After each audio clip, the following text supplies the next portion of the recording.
ನಮಸ್ಕಾರ ಸ್ನೇಹಿತರೆ, ನೀವು ನೋಡ್ತಾ ಇದ್ದೀರಾ ಮಹಾಚಂದ್ರ ಯೂಟ್ಯೂಬ್ ಚಾನಲ್. ಸ್ನೇಹಿತರೆ, 5, 8 ಮತ್ತು 9ನೇ ತರಗತಿಯ ಎಲ್ಲ ವಿದ್ಯಾರ್ಥಿಗಳ ಪರೀಕ್ಷೆಯ ಫಲಿತಾಂಶವನ್ನು ಇದುವರೆಗೂ ಹೊರಡಿಸಬಾರ್ದು, ಫಲಿತಾಂಶವನ್ನು ಹೊರಡಿಸಬಾರ್ದು ಅಂತ ಹೈಕೋರ್ಟ್ ಈಗ ಆದೇಶವನ್ನು ಮಾಡಿರೋ ಕಾರಣ ಫಲಿತಾಂಶವನ್ನು ಹೊರಡಿಸಿಲ್ಲ. ಹಾಗಾದರೆ ಆ ಮಕ್ಕಳ ಮುಂದಿನ ಭವಿಷ್ಯ ಹೇಗೆ ಏನು ಅಂತ ಯೋಚನೆ ಮಾಡ್ತಾ ಇರ್ತಕ್ಕಂಥ ಪೋಷಕರಿಗೆ ಈಗ ಶಿಕ್ಷಣ ಇಲಾಖೆ ಒಂದು ಗುಡ್ ನ್ಯೂಸನ್ನು ನೀಡಿದೆ ನೋಡಿ. ರಾಜ್ಯದ ಎಲ್ಲ ಶಾಲೆಗಳ 5, 8, 9ನೇ ತರಗತಿಯ ಎಲ್ಲ ವಿದ್ಯಾರ್ಥಿಗಳು ಅಂದರೆ ಎಲ್ಲ ವಿದ್ಯಾರ್ಥಿಗಳನ್ನು ಪಾಸ್ ಮಾಡಿ ಈಗ ಮುಂದಿನ ತರಗತಿಗೆ ಹೋಗೋದಕ್ಕೆ ಅವಕಾಶವನ್ನು ಮಾಡಿಕೊಡಿ ಅಂತ ಈಗ ಮಾಡಿಕೊಡ್ಲಾಗುತ್ತೆ ಅಂತ ಒಂದು ಆದೇಶವನ್ನು ಹೊರಡಿಸಿದ್ದಾರೆ ಸ್ನೇಹಿತರೆ. ಇದ್ರ ಬಗ್ಗೆ ನಾನು ಈ ವಿಡಿಯೋನಲ್ಲಿ ಕಂಪ್ಲೀಟ್ ಡೀಟೇಲ್ಸ್ ತಿಳಿಸ್ಕೊಡ್ತಾ ಇದ್ದೀನಿ. ವಿಡಿಯೋ ಸ್ಕಿಪ್ ಮಾಡ್ದೇನೆ ಪೂರ್ತಿಯಾಗಿ ನೋಡಿ. ಹಾಗೆ ನಮ್ಮ ಚಾನಲ್ನ ಇನ್ನು ಯಾರು ಸಬ್ಸ್ಕ್ರೈಬ್ ಮಾಡ್ಕೊಂಡಿಲ್ಲ ಅವರು ಈ ಕೂಡಲೇ ಸಬ್ಸ್ಕ್ರೈಬ್ ಮಾಡ್ಕೊಳ್ಳಿ ಅಂತ ಹೇಳ್ತಾ ನೋಡೋಣ ಬನ್ನಿ.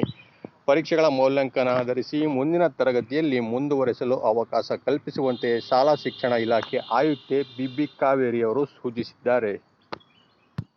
ನೋಡಿ, ರಾಜ್ಯದ ಎಲ್ಲ ಶಾಲೆಗಳ 5, 8 ಹಾಗೂ 9ನೇ ತರಗತಿಯ ವಿದ್ಯಾರ್ಥಿಗಳನ್ನು ಮುಂದಿನ ಶೈಕ್ಷಣಿಕ ತರಗತಿಯಲ್ಲಿ ಮುಂದುವರಿಸಲು ಅವಕಾಶವನ್ನು ಕಲ್ಪಿಸಲಾಗಿದೆ. 2023-24ನೇ ಸಾಲಿನ ಫಲಿತಾಂಶವನ್ನು ರಾಜ್ಯದ ಎಲ್ಲ ಶಾಲೆಗಳಲ್ಲಿ ಏಪ್ರಿಲ್ 8ರಂದು ಪ್ರಕಟಿಸುವಂತೆ ಈ ಹಿಂದೆ ಸೂಚಿಸಲಾಗಿತ್ತು. ಆದರೆ ಫಲಿತಾಂಶ ಪ್ರಕಟಿಸದಂತೆ ಸುಪ್ರೀಂ ಕೋರ್ಟ್ ತಡೆಯಾಜ್ಞೆ ನೀಡಿದ್ದರಿಂದ ಇನ್ನೂ ಫಲಿತಾಂಶ ಪ್ರಕಟವಾಗಿಲ್ಲ. 2024-25ನೇ ಸಾಲಿನ ಶೈಕ್ಷಣಿಕ ಸಾಲು ಇದೇ 29ರಿಂದ ಆರಂಭಗೊಳ್ಳಲಿದೆ.